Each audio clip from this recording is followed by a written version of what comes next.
say that if what you have in the Alexander Street master plan, where you have that densities of about 300 units, that will allow them to save that bigger building.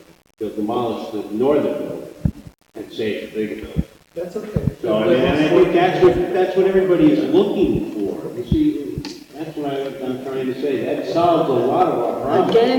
Again, I think that is all wonderful Wrong and committee. all things, but it's the wrong committee. It's not gonna happen tomorrow. I want to know, Mr. Capolino, Captain DiMaggio walked the property with you.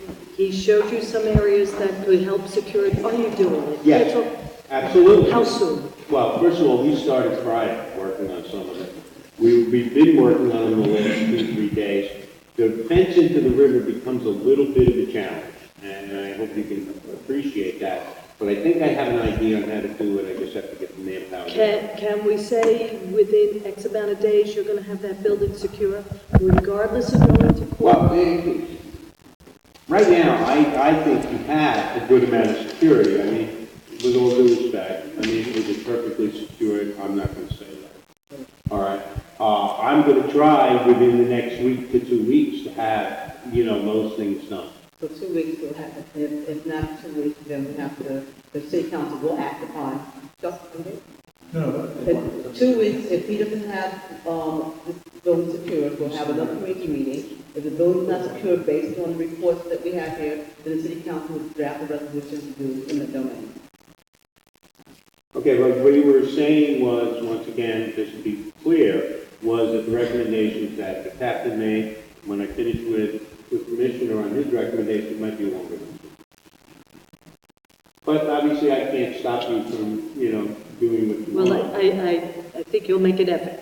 Oh, correct? We are already making an effort. Okay. I don't, please don't misunderstand, because, and let me tell you why I'm making an effort. Not because you're making an effort. I make an effort because of exactly what the reference said. No one wants to see any children or anybody get hurt. That's why we're making the effort. I mean, Just if I may, and I'm not looking to spend your money, sir, but short term, I don't know how long it takes to put up fences and all that stuff, but obviously the chain is only as strong as the weakest link. If there's a way to get in, kids are going to get in. In the meantime, can we think about, we work very well with private security throughout all of Yonkers, in commercial areas, residential areas. I would suggest strongly, I don't think 2 security guards down there would be in any peril, because they have radios, there'd be lighting for them, I guess they'd bring some kind of auxiliary lighting. But I think in the meantime, as a short term, you have to consider maybe some kind of private security to keep kids away. we certainly would consider that.